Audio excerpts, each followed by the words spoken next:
What would be different if COVID had never happened? 80% of the global population would never know what and where is Wuhan. There is a lot of people we wouldn't know are batshit insane. I can't decide if this is a good thing or a bad thing. Good for ignorance is bliss reasons. Many miserable marriages would still be miserable marriages. Similar, I'd probably be married to my ex who, instead, is married to her neighbor. Dune 2 would have been out by now. Bruh, it's been over 30 years. Real.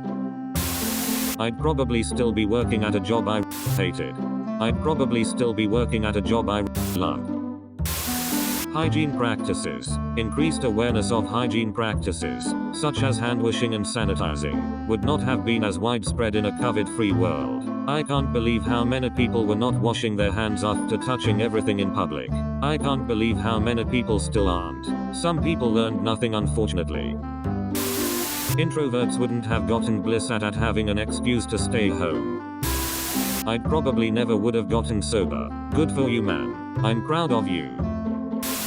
Restaurants would continue using physical menus and not those goddamn QRS that sometimes does not even work. QR menus suck, but the QR payments on receipts are great. I have yet to have one of those QR codes on receipts work. They always error out for one reason or another. McDonald's would still have the snack wrap and all-day breakfast.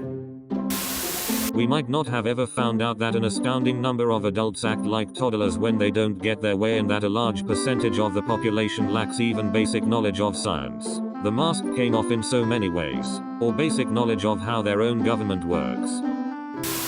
My mental health. I would still be using the phrase avoided like the plague unironically. I opened a business the 2nd of March, 2022. Weeks later the world shut down. It's hard the first few years as it is, but near impossible when no one can go to your store. Toilet paper would still be toilet paper, and a lot of TikTok trend wouldn't see the day. I don't think a lot of people are willing to admit this, but Trump would have won again. Gen Z, those who were in middle school and high school, would have less social anxiety, depression and overall malaise about the world and their future. Their school years were completely messed up, and now as they head out into the world they are realizing they can't afford to exist with starting wages, out of control housing market, and climbing inflation. They are a generation that is looking to the future without a lot of hope or anticipation, excitement, anxiety and worry and fear that they won't even be able to get started. It's so bad that they don't even have the usual unrealistic aspirations generations before had. Tipping culture wouldn't be as insane. Subscribe for more. Thanks for watching.